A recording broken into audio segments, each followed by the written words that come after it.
kina Sir Sid ay savings din. So pinag-uusapan namin kanina habang nag-aantay kami sa inyo, yung cooperative niya kasi parang hindi pa sila registered. So since parehas lang kami ng types ng cooperative, ng savings and credit, so sabi ko pwede ko na siya doon sa... One rin naman. Doon sa ang declare authorized lang naman nila 1 million. Kami were blessed kasi na-approve kami 10 million. Agad ang authorized po natin. So anyway, hindi ko alam kung paano tayo ang ng direksyon.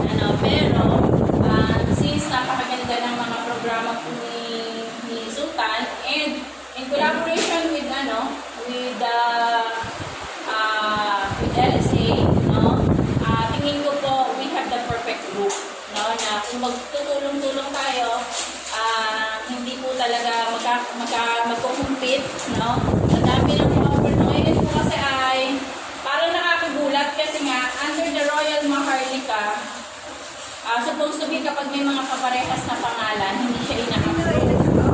Hindi po siya ina-approve ng CDA. Diba?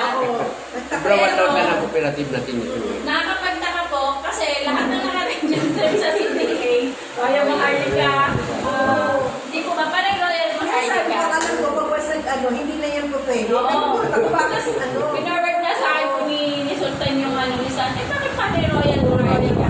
So, ibig sabihin, there is a purpose po talaga noon. So, but anyway, to welcome each and every one of us po, tawanan ko na po si Daddy Sultan. So, una sa lahat, tayo lahat ay magpasalamat tayo sa mahal na Panginoon, lalo na tayo nung itamo. So, our this is open for all right, walang discrimination, regardless of condition. Our mission is makakain tayo, magmahalan tayo, dahil ang survey ko, for more than 40 years, nakama tayo.